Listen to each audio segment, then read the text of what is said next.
ಹೌದು. ದೇಸಾಯಿ ನಿಮಗೆ ಹೇಗೆ ಪರಿಚಯ? ನೀವಿಬ್ರು ತುಂಬ ಕ್ಲೋಸ್ ಇರೋವಾಗ ಕಾಣ್ತಿದ್ರಿ. ಅಷ್ಟು ದೊಡ್ಡ ವ್ಯಕ್ತಿ ನಿನಗೆ ಹೇಗೆ ಫ್ರೆಂಡ್ ಆದ? ಆದರೂ ನೀನು ನಿನ್ನೆ ಅವ್ರ ಜೊತೆ ಇದ್ದೆ ಅಂತ ಹೇಳಿದ್ರೆ ನಾನು ನಂಬ್ತೀನಪ್ಪ ಅಂತಂದ್ಲು. ಎನಿವೇಸ್, ಈ ಮಿಸ್ಟರ್ ದೇಸಾಯಿ ಯಾವ ಥರದ ಮನುಷ್ಯ? ಐ ಮೀನ್, ಅವ್ರನ್ನ ನೋಡಿದ್ರೆ ನಿನ್ನ ಏಜ್ ಅಂತ ಅನ್ಸಲ್ಲ. ನಿನಗಿಂತ ಸ್ವಲ್ಪ ದೊಡ್ಡವರೇ, ಆದರೂ ನಿನ್ನ ಜೊತೆ ಇಷ್ಟೊಂದು ಕ್ಲೋಸ್ ಇದ್ರು.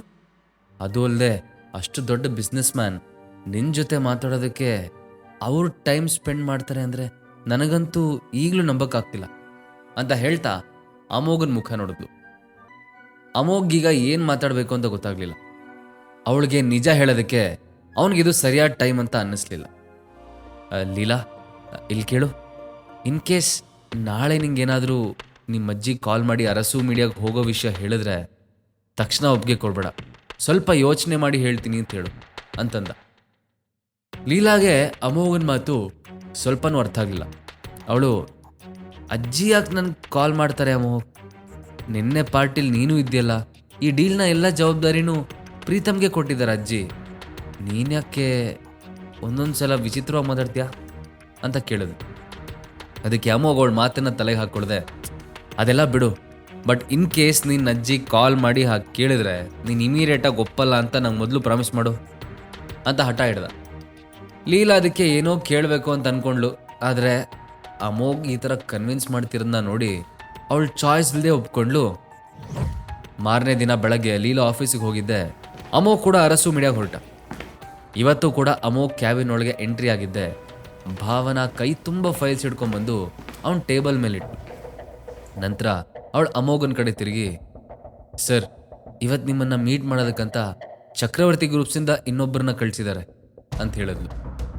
ಅದಕ್ಕೆ ಅಮೋಘ್ ವ್ಯಂಗ್ಯವಾಗಿ ನಗ್ತಾ ವಾಪಸ್ ಕಳಿಸಿ ಅಂತ ಆರ್ಡರ್ ಮಾಡಿ ತನ್ನ ಚೇರ್ ಮೇಲೆ ಕೂತು ಫೈಲ್ಸ್ ನೋಡೋದಕ್ಕೆ ಸ್ಟಾರ್ಟ್ ಮಾಡ್ದ. ಅರಸು ಮೀಡಿಯಾ ಈ ಸಲನೂ ಮೀಟಿಂಗ್ ಮಾಡದೆ ವಾಪಸ್ ಕಳಿಸಿದ್ ನೋಡಿ ರುಕ್ಮಿಣಿ ದೇವಿಗೆ ತಲೆಗೆಡೋಯ್ತು.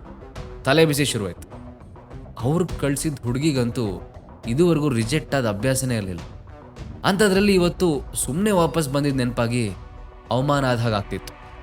ಸುಮಾರು ಹೊತ್ತು ಯೋಚನೆ ಮಾಡಿದ ರುಕ್ಮಿಣಿ ದೇವಿ ಬೇರೆ ದಾರಿ ಇಲ್ಲದೆ ಫೈನಲಿ ಲೀಲಾಗೆ ಕಾಲ್ ಮಾಡಿ ಅವಳಿಗೆ ಕಳಿಸ್ಬೇಕು ಅಂತ ಡಿಸೈಡ್ ಮಾಡಿದ್ರು. ಲೀಲಾ, ಹೇಗಿದೆಯಮ್ಮ? ಬ್ಯುಸಿ ಇಲ್ಲ ತಾನೆ? ನಿನ್ನ ಅಜ್ಜಿ ನಿನ್ನ ಹತ್ರ ಒಂದು ಫೇವರ್ ಕೇಳ್ತಿದ್ರೆ ನೀನೇನು ಇಲ್ಲ ಅನ್ನಲ್ಲ ತಾನೆ ಅಂತ ಪೊಲೈಟಾಗಿ ಕೇಳಿದ್ರು. ಏನು ಫೇವರ್ ಅಜ್ಜಿ ಅಂತ ಕೇಳಿದ್ಲು. ಅದಕ್ಕೆ ರುಕ್ಮಿಣಿ ದೇವಿ, ಮೊನ್ನೆ ನಾವು ಅರಸು ಮೀಡಿಯಾ ಜೊತೆ ಪಾರ್ಟ್ನರ್ಶಿಪ್ ಮಾಡ್ಕೊಂಡ್ವಲ್ಲ, ಅದರ ಬಗ್ಗೆ ಸ್ವಲ್ಪ ಮಾತಾಡೋದಕ್ಕೆ ಕಾಲ್ ಮಾಡಿದೆ. ಎಷ್ಟಂದ್ರೂ ಇದು ನಿನ್ನಿಂದನೇ ಸಿಕ್ಕಿದ್ದಲ್ವಾ, ಅದಕ್ಕೆ ಇದ್ರ ಮುಂದಿನ ಜವಾಬ್ದಾರಿನೂ ನಿಂಗೆ ಕೊಡಬೇಕು ಅಂತ ಅಂದ್ಕೊಂಡಿದ್ದೀನಿ. ಒಂದು ಕೆಲಸ ಮಾಡು, ನೀನೇ ಡೈರೆಕ್ಟಾಗಿ ಅರಸು ಮೀಡಿಯಾಗೆ ಹೋಗಿ ಮಾತಾಡ್ಬಿಡು. ಅವರು ಮೊನ್ನೆ ಯದ್ವಿಕಾ ಅನ್ನೋ ಮಾಡೆಲ್ನ ಸೈನ್ ಮಾಡಿದ್ದಾರೆ. ಅವಳು ಪ್ಯಾಕೇಜಿಂಗ್ ಡೀಲ್ನ ನಾವೇ ಹ್ಯಾಂಡಲ್ ಮಾಡ್ತೀವಿ ಅಂತ ಹೇಳು ಅಂತಂದರು.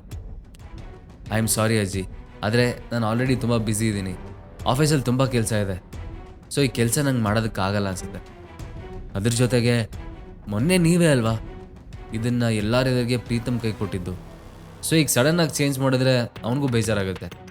ಈ ಡೀಲ್ ಪ್ರೀತಮ್ಗೆ ಹ್ಯಾಂಡಲ್ ಮಾಡೋದಕ್ಕೆ ಕೊಡಿ, ನನಗೆ ಒಂದು ಇಂಪಾರ್ಟೆಂಟ್ ಕೆಲಸ ಇದೆ, ನಾನು ಹೋಗ್ತೀನಿ ಅಂತ ಕಾಲ್ ಕಟ್ ಮಾಡಿದ್ಲು. ಮಧ್ಯಾಹ್ನ ಸಾಕಷ್ಟು ವರ್ಕ್ ಕಂಪ್ಲೀಟ್ ಮಾಡಿದ ಅಮೋಘ್ ಮೊದಲೇ ಡಿಸೈಡ್ ಮಾಡಿದ ಹಾಗೆ ದೇಸಾಯಿ ಹೋಟೆಲ್ಗೆ ಹೋದ. ಅಲ್ಲಿ ಆಲ್ರೆಡಿ ದೇಸಾಯಿ ಅಮೋಘ್ಗೋಸ್ಕರ ಬೇಜಾನ್ ಡಿಶಸ್ಗಳನ್ನ ರೆಡಿ ಮಾಡಿಕೊಂಡು ಒಂದು ಫೀಸ್ಟನ್ನೇ ತಯಾರು ಮಾಡಿದ್ದ. ಅಮೋಘ್ ಹೋಟೆಲ್ಗೆ ಬಂದಿರೋದನ್ನ ನೋಡಿದ್ದೆ ದೇಸಾಯಿ, ಬೇಗ ಬಾ ಅಮೋಘ್, ಇಲ್ಲ ಅಂದರೆ ಈ ಐಟಮ್ಸ್ ಎಲ್ಲ ತಣ್ಣಗಾಗ್ಬಿಡುತ್ತೆ ಅಂತ ಹೇಳ್ತಾ ಬೇಗ ಬೇಗ ಪ್ರೈವೇಟ್ ರೂಮಿಗೆ ಕರ್ಕೊಂಡು ಹೋದ. ಅಮೋಘ್ಗೆ ಟೇಬಲ್ ಮೇಲಿರೋ ಐಟಮ್ಸ್ನ ನೋಡಿದ್ದೆ ಹಸು ಇನ್ನೂ ಜಾಸ್ತಿ ಆದಾಗ ಫೀಲ್ ಆಯಿತು. ಅವನದನ್ನೆಲ್ಲ ತಿನ್ನೋದಕ್ಕೆ ಸ್ಟಾರ್ಟ್ ಮಾಡಿದ್ದೆ ದೇಸಾಯಿ ವೇಟರ್ಗೆ ಏನೋ ಸನ್ನೆ ಮಾಡ್ದ. ಅಮೋಘ್ ಮಾತ್ರ ಇದು ಯಾವುದನ್ನು ಅಬ್ಸರ್ವ್ ಮಾಡದೆ ತಿನ್ನೋದ್ರಲ್ಲಿ ಬ್ಯುಸಿಯಾಗಿಬಿಟ್ಟಿದ್ದ. ಸ್ವಲ್ಪ ಟೈಮಲ್ಲೇ ವೇಟರ್ ಒಂದು ಟ್ರೇ ಹಿಡ್ಕೊಂಡು ದೇಸಾಯಿ ಹತ್ರ ಬಂದ. ಅಮೋಘ್ ಅದೇನು ಅಂತ ಕೇಳಿದ್ದಕ್ಕೆ ದೇಸಾಯಿ ಮಿಸ್ಟೀರಿಯಸ್ ಆಗಿ ಸ್ಮೈಲ್ ಮಾಡ್ತಾ ಟ್ರೇ ಮೇಲಿದ್ದ ವೆಲ್ವೆಟ್ ಬಾಕ್ಸ್ ತೆಗೆದು ಅವನ ಕೈಗೆ ಕೊಟ್ಟೆ.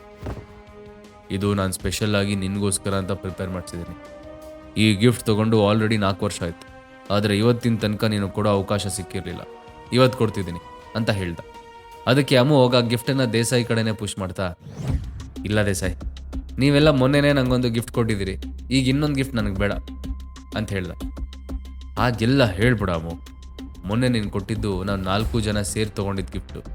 ಆದರೆ ಈ ಗಿಫ್ಟು ನನ್ನ ಕಡೆಯಿಂದ, ಸೋಲ್ಲಿ ಫ್ರಮ್ ಮೈ ಸೈಡ್, ತಗೋ ಅಂತಂದ. ಅಷ್ಟರಲ್ಲಿ ದೇಸಾಯಿ ಮೊಬೈಲ್ ರಿಂಗ್ ಆಯಿತು.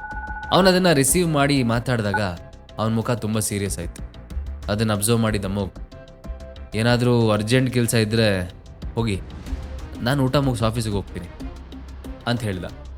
ಅದಕ್ಕೆ ದೇಸಾಯಿ ಬೇಜಾರಲ್ಲಿ, I am so sorry Amogh, ಆದರೆ ನನಗೆ ಹೋಗಲೇಬೇಕು. ಇವತ್ತಾದರೂ ನೆಮ್ಮದಿಯಿಂದ ಕೂತ್ಕೊಂಡು ನಿನ್ನ ಜೊತೆ ಊಟ ಮಾಡೋಣ ಅಂತ ಅಂದ್ಕೊಂಡಿದ್ದೆ, ಆದರೆ ಯಾಕೋ ಆಗ್ತಿಲ್ಲ. ಇನ್ನೊಂದಿನ ಖಂಡಿತ ಮೀಟ್ ಮಾಡೋಣ. ಹಾಗೆ ಈ ಗಿಫ್ಟ್ ತೊಗೊಂಡು ಹೋಗೋದನ್ನ ಮರಿಬೇಡ, ಬೇಕಾದರೆ ಇದು ನಿನ್ನ ಬರ್ಡೇ ಗಿಫ್ಟ್ ಅಂತಲೇ ಇಟ್ಕೊ ಅಂತ ಮತ್ತೆ ಹೇಳ್ದ. ಅಮೋಘ್ ಅದಕ್ಕೆ ನಗ್ತಾ, ಓಕೆ ಬಾಸ್, ನೀವು ಇಷ್ಟೆಲ್ಲ ಹೇಳಿದ್ಮೇಲೆ ನಾನು ಇಲ್ಲ ಅಂತ ಅನ್ನೋದಕ್ಕಾಗತ್ತಾ ಹೇಳಿ, ಐ ವಿಲ್ ಆಕ್ಸೆಪ್ಟ್ ಇಟ್ ಅಂದ. ದೇಸಾಯಿ ಅರ್ಜೆಂಟಲ್ಲಿ ಅಲ್ಲಿಂದ ಹೋದ್ಮೇಲೆ ಪ್ರೈವೇಟ್ ರೂಮಲ್ಲಿ ಅಮೋಘ್ ಒಬ್ಬನೇ ಉಳ್ಕೊಂಡಿದ್ದ. ಅಲ್ಲಿ ಅವನನ್ನು ನೋಟಿಸ್ ಮಾಡೋರು ಯಾರೂ ಇಲ್ಲದಿದ್ದರಿಂದ ಅವನು ಟೇಬಲ್ ಮ್ಯಾನರ್ಸ್ ಎಲ್ಲ ಬಿಟ್ಟು ಫ್ರೀಯಾಗಿ ತಿನ್ನೋದಕ್ಕೆ ಸ್ಟಾರ್ಟ್ ಮಾಡ್ದ. ಊಟ ಮುಗಿಸಿ ಆಫೀಸಿಗೆ ಹೋದಾಗ ಅಮೋಘ್ಗೆ ಯಾವ ಕೆಲಸನೂ ಇರಲಿಲ್ಲ. ಸೊ ಅವನು ಅಲ್ಲಿಂದ ಡೈರೆಕ್ಟಾಗಿ ಮನೆಗೆ ಬಂದ. ಡ್ರೆಸ್ ಚೇಂಜ್ ಮಾಡ್ತಾ ಇರಬೇಕಾದ್ರೆ ಅವನ ಕೈಗೆ ಪಾಕೆಟಲ್ಲಿದ್ದ ಗಿಫ್ಟ್ ಬಾಕ್ಸ್ ಸಿಕ್ತು. ದೇಸಾಯಿ ಅದನ್ನು ತಗೋ ಅಂತ ಒತ್ತಾಯ ಮಾಡಿದಾಗ ಸುಮ್ಮನೆ ಜೇಬಿಗೆ ಹಾಕ್ಕೊಂಡು ಅಲ್ಲಿ ಬಂದಿದ್ದ ಬಿಟ್ಟರೆ ಅದರಲ್ಲಿ ಏನಿದೆ ಅಂತ ಚೆಕ್ ಮಾಡಿರಲಿಲ್ಲ. ಆದರೆ ದೇಸಾಯಿ ಹೋಗ್ತಾ, ನೀನೆಷ್ಟು ವೀಕ್ ಆಗಿದೆಯಾ ನೋಡು, ಮೊದಲು ಎಷ್ಟು ಚೆನ್ನಾಗಿದ್ದೆ, ಅದಕ್ಕೆ ನಾನು ನಿಂಗೋಸ್ಕರ ಕೊಡ್ತಿರೋ ಈ ಸ್ಪೆಷಲ್ ಗಿಫ್ಟ್ ಅಂತ ಹೇಳಿದ ನೆನಪಾಯ್ತು. ಅಮೋಘ ಬಾಕ್ಸ್ ಹಿಡ್ಕೊಂಡು ತಿರುಗಿಸಿ ಮುರುಗಿಸಿ ನೋಡ್ತಾ, ಈ ದೇಸಾಯಿ ಅಂಥದ್ದೇನು ಗಿಫ್ಟ್ ಕೊಟ್ಟಿರ್ಬೋದು, ಅದು ನನಗೆ ಕೊಡೋದಕ್ಕೆ ಅಂತಲೇ 4 ವರ್ಷದಿಂದ ಬೇರೆ ಇಟ್ಕೊಂಡಿದ್ದೀನಂತೆ.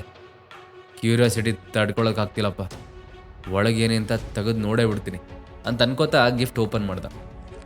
ಅದ್ರ ಒಳಗಿದ್ದಿದ್ದು ನೋಡ್ತಿದ್ದ ಹಾಗೆ ಅಮೋಘ್ ಒಂದು ಕ್ಷಣ ಶಾಕ್ ಆಗಿಬಿಟ್ಟು, ಇಷ್ಟಕ್ಕೂ ದೇಸಾಯಿ ಕೊಟ್ಟು ಗಿಫ್ಟ್ ಬಾಕ್ಸಲ್ಲಿ ಏನಿದೆ?